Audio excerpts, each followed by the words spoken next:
My husband suddenly got really into cooking dinner, candles, and soft lighting. Phone face down. "You work so hard, I just want to give you a break," he said. I thought I was lucky. Then our toddler asked, "Can Miss Rachel come to dinner again? She sat in your chair yesterday." I said, "Who's Rachel?" He choked on his drink. "Just a neighbor." I checked the ring cam. There was no just about it. So I sent a group email to him, Rachel, and her fiancé. Every clip. Every timestamp. Every lie. The next day, Rachel's wedding was off. And my husband came home to find every room cleared out, except the nursery. That's where the papers were waiting. I, 34F, have been married to my husband Mark, 36M, for almost 7 years. We have a 3-year-old son, Ethan, who is the light of my world. Mark and I met in grad school. I was getting my MBA while he was finishing his engineering degree. We had what I thought was a typical love story, dating for 2 years, engaged for 1, and married in a beautiful ceremony with all our friends and family surrounding us. The first few years of marriage were great. We traveled, bought our first house, and eventually decided to start a family. When I got pregnant with Ethan, Mark was over the moon. He came to every appointment, built the crib himself, and even painted the nursery 3 different times until we found the perfect shade of blue. I thought I had hit the jackpot with him. After Ethan was born, things changed a bit, but that's normal with a newborn. Sleep deprivation and the stress of parenthood can test any relationship. I decided to scale back my hours at the marketing firm where I was a project manager, taking on an 80% schedule working remotely 3 days a week, while going into the office the other 2. This meant tighter finances, but it was worth it to spend that time with Ethan. Mark's job as a civil engineer meant he often had to be on site for projects, sometimes working late when deadlines loomed. I never questioned this. His dedication to providing for our family was one of the traits I admired most about him. Around 3 months ago, I started noticing little changes in Mark's behavior. Nothing dramatic at first, just small things that seemed odd but not necessarily concerning. It began with his sudden interest in cooking dinner. Now, Mark had always helped around the house, but cooking was never his forte. He once managed to burn pasta, yes, the actual pasta, not just the sauce. So when he announced one Tuesday evening that he wanted to start making dinner a few nights a week to give me a break, I was surprised but grateful. These weren't simple meals either. He was making elaborate dishes with ingredients I'd never seen in our pantry before. Saffron risotto. Pan-seared scallops with a white wine reduction. Coq au vin that took hours to prepare. And he was particular about the presentation. Our everyday plates weren't good enough anymore. He bought new dinnerware, cloth napkins, and wine glasses that matched the type of wine he was serving. Then came the ambience. Dim lights. Candles scattered around the dining room. Soft jazz or classical music playing in the background. Sometimes there were even fresh flowers on the table. The first time this happened, I joked that he was being awfully romantic for a Tuesday. He just smiled and said I deserved to be treated special more than just on anniversaries and birthdays. His phone behavior changed too. Mark had never been particularly attached to his phone, but suddenly it was always face down on whatever surface was nearby. When it chimed with notifications, he'd check it quickly and put it right back down. If I came into the room unexpectedly, he'd often be startled, quickly closing whatever he was looking at. When I asked about these changes, his explanations seemed reasonable enough. The cooking was to give me a break after all I do. The ambience was because we never make time for romance anymore. The phone was face down because he was trying to be more present with the family. And you know what? I bought it all. I even bragged to my friends about how lucky I was to have a husband who was making such an effort after 7 years of marriage. They rolled their eyes good-naturedly and told their husbands to take notes. During this time, Mark was also working later than usual on Thursdays. He explained that his team had taken on a big highway renovation project and they needed to meet weekly to stay on schedule. This made sense. He'd had similar busy periods before, so I didn't question it. In hindsight, I should have noticed the pattern. The elaborate dinners were always on Wednesdays. Always. And they always followed him working late on Thursdays. But I was busy with Ethan, my job, and frankly, I was enjoying being wooed by my husband again. The moment everything changed happened on an ordinary Wednesday evening. Mark had prepared his usual elaborate meal. This time it was a perfectly cooked steak with some fancy mushroom sauce and roasted vegetables, paired with an expensive bottle of red wine. Ethan was sitting in his booster seat, happily munching on his kid-friendly version of the dinner. As Mark was pouring me a second glass of wine, Ethan looked up from his plate and asked, completely innocently, "Can Miss Rachel come to dinner again? She sat in your chair yesterday." The silence that followed was deafening. I looked at Ethan, confused, then at Mark, whose face had drained of all color. He choked on his drink, coughing violently for a moment before regaining his composure. "Who's Rachel?" I asked, keeping my voice steady despite the sudden pounding of my heart. Mark's recovery was quick, too quick, I realized later. Just a neighbor who stopped by yesterday while you were at work. She needed to borrow some sugar, he said with a dismissive wave of his hand. I nodded, appearing to accept this explanation while my mind was racing. We'd lived in this neighborhood for 5 years, and I knew all our immediate neighbors. There was no Rachel. Which neighbor is Rachel? I asked Ethan, ignoring Mark's attempt to change the subject. The pretty lady with the yellow hair, Ethan replied cheerfully.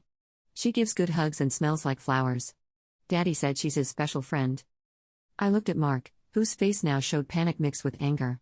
He quickly stood up and announced that Ethan needed a bath, whisking him away from the table before I could ask any more questions. That night, after putting Ethan to bed, Mark tried to initiate intimacy, something that had also increased during this strange period. I feigned a headache and waited until he fell asleep. Then I did something I'd never done before. I checked his phone. The password had recently changed from our anniversary to something I didn't recognize. Another red flag. I put the phone down, not wanting to wake him by too many failed attempts. Instead, I went downstairs to my laptop. We had installed a Ring doorbell camera and motion-activated cameras on our front and back porches about a year ago after a series of package thefts in the neighborhood. The footage was stored in the cloud for 60 days. With shaking hands, I navigated to the app and began scrolling through the footage from the previous day, a Tuesday, when I was in the office. At around 11:30 a.m., the front door camera activated. A blonde woman who looked to be in her early 30s approached our door. She was attractive, professionally dressed in a pencil skirt and blouse, carrying what looked like a small gift bag. I watched as she rang the doorbell, and moments later, Mark opened the door. His greeting wasn't that of someone meeting a stranger or even a casual acquaintance. He pulled her into a tight embrace, then glanced quickly up and down the street before ushering her inside, his hand resting intimately on the small of her back. My stomach churned, but I kept watching. 4 hours later, 4 hours, the front door opened again. This time, Mark came out first, with Rachel following closely behind. They shared a deep kiss right there on our porch. Not a friendly peck, not a goodbye kiss, but the kind of passionate embrace that left no doubt about the nature of their relationship. As they pulled apart, I could clearly see Mark say, "Same time next week?" Rachel nodded, kissed him once more, and left. Mark watched her walk to her car, a white Audi, before going back inside. I felt physically ill. But I had to know more. I started checking other days. Sure enough, every Tuesday for the past 10 weeks, the same pattern emerged. Rachel would arrive around 11:30 a.m., stay for several hours, and leave with a passionate goodbye. Some days they would go out the back door together and return an hour or so later, often carrying takeout bags. And then there were the Thursdays. Mark wasn't working late with his team. The footage showed him leaving the house dressed more sharply than usual around 6 p.m., returning well after midnight. There was no footage of Rachel on these days, but I could guess where he was going. By the time dawn broke, I had compiled a spreadsheet of dates, times, and descriptions of what I'd seen. I had downloaded dozens of video clips showing Rachel arriving, them kissing, her leaving. I had even taken screenshots of text messages I could partially see Mark typing when the camera caught him sitting on the porch, "Miss you already and can't wait to see you again," and other phrases that turned my stomach. But I didn't confront him. Not yet. I needed more information. That morning, I called in sick to work, waited until Mark left for his job, and then began my investigation in earnest. First, I needed to know who Rachel was. Using the clear image of her license plate from one of the videos, I asked a friend who works at the DMV to run the plates.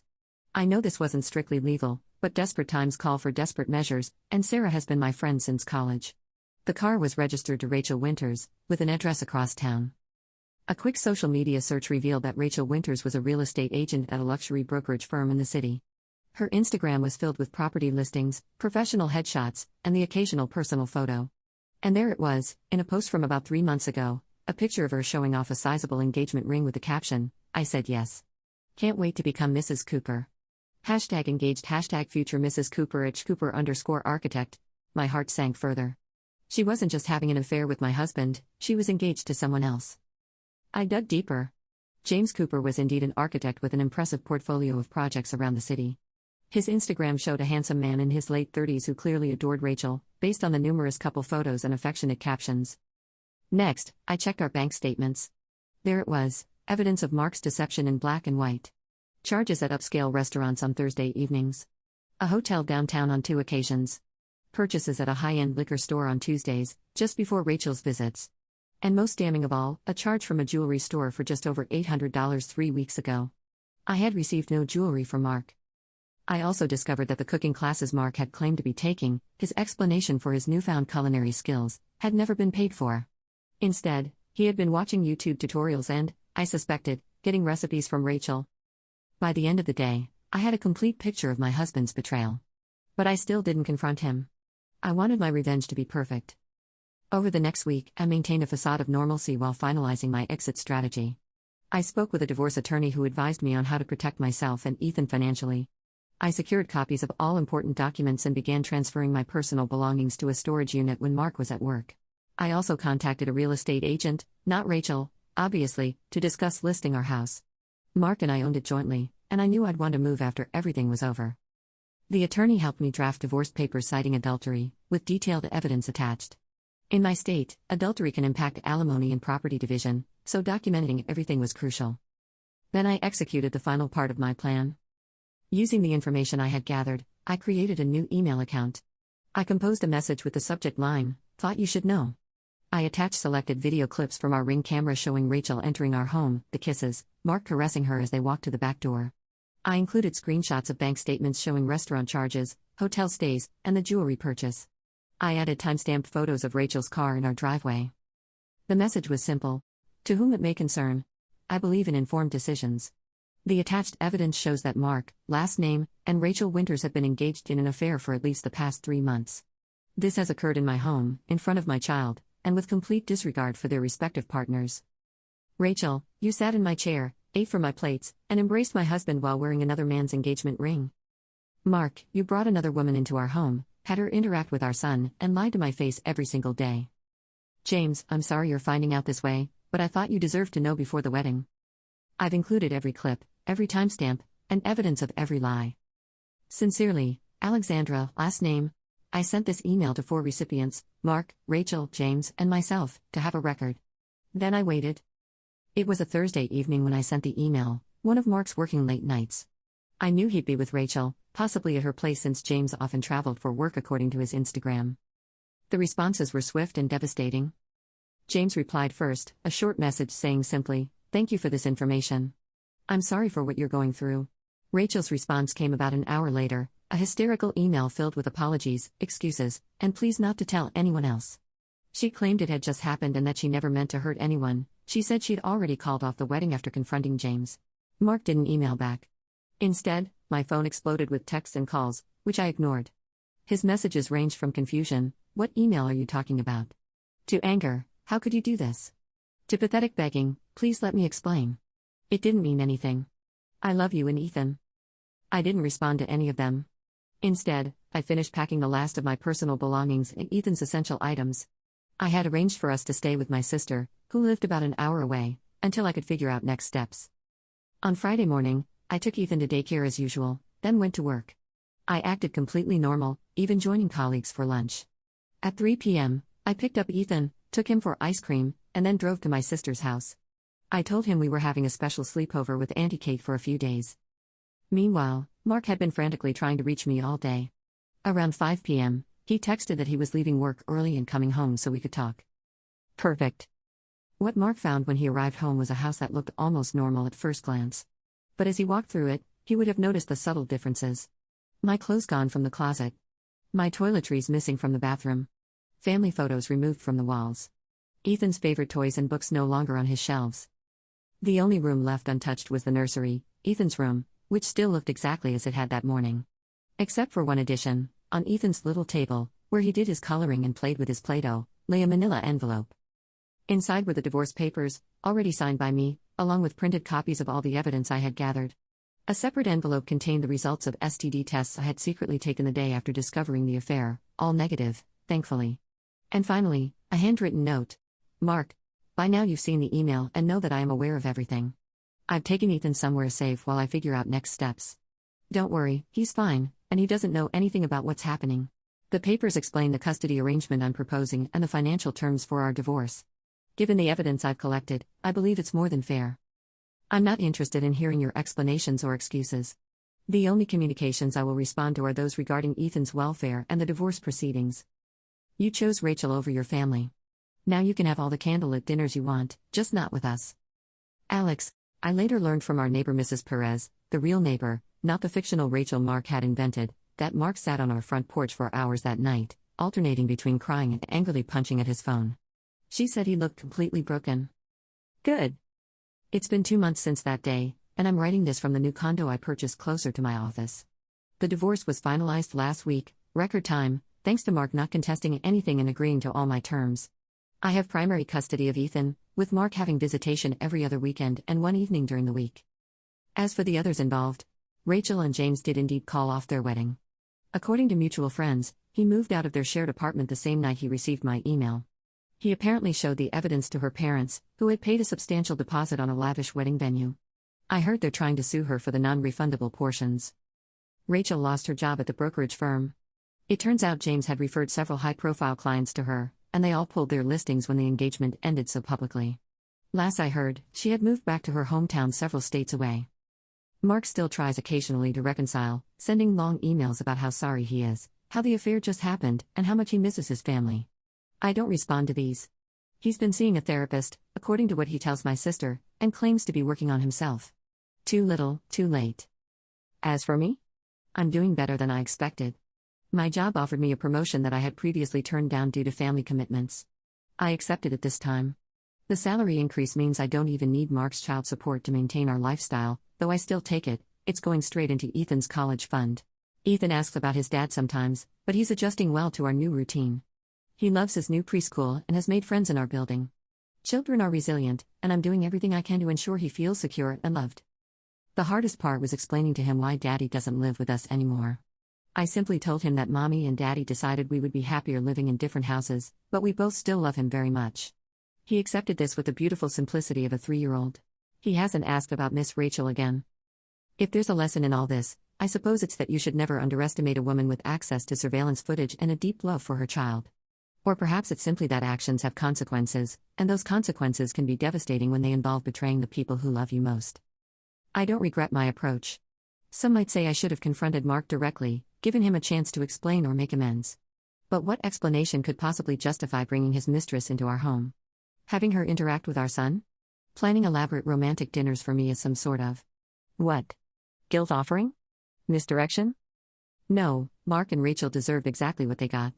And James deserved to know the truth before he committed his life to someone capable of such deception. As for me, I'm taking things one day at a time. I'm not ready to date again, may not be for a long time. But I'm sleeping well at night, secure in the knowledge that I handled a terrible situation with dignity and strength. And every Wednesday, I cook myself a simple meal, put Ethan to bed, and enjoy the peace and quiet of a home without lies. Dr. Husband had an affair with engaged woman in our home, lied about it, and got caught when our toddler innocently mentioned his special friend. I gathered evidence from our security cameras, sent it to everyone involved, and left him to come home to an empty house and divorce papers. Edit, wow, this blew up overnight. Thanks for all the supportive comments. To answer some common questions. 1. Yes, I did speak with a lawyer before sending the email to make sure I wasn't doing anything illegal. The ring footage was from cameras in my own home that Mark knew about. 2. No, I don't regret sending the evidence to James. If someone knew my fiancé was cheating, I'd want them to tell me before I made a huge mistake. 3. For those asking if I'm worried about how this will affect Ethan long term, of course I am. That's why I'm in therapy myself and have consulted with a child psychologist about the best way to handle this situation as he grows up. Right now, he's too young to understand, which is actually a blessing. 4. And no, I will not be taking Mark back, no matter how much therapy he undergoes. Some trust, once broken, cannot be repaired.